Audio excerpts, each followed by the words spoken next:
स्वामींचे कोणते विचार जे तुम्हाला भावतात? मला असं वाटतं की देव हा चमत्काराच्या खूप पलीकडे आहे. देव कळणं सोपं नाही एवढं, फार मोठी गोष्ट आहे ती.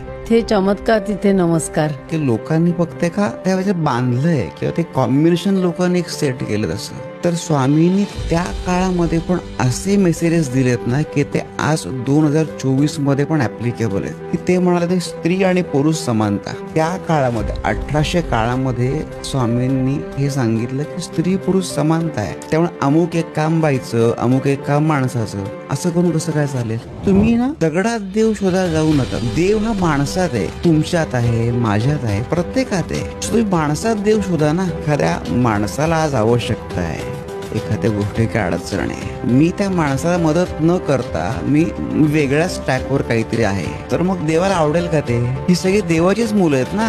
कर्तव्य जे आहे तो तुमची बेसिक कर्तव्य ती पूर्ण करा पहिले. आणि हे सगळं करून तुम्हाला वेळ मिळाला ना, फक्त मनातून माझं एकदा नामस्मरण करा. तुमचा नमस्कार माझ्यापर्यंत पोहोचेल.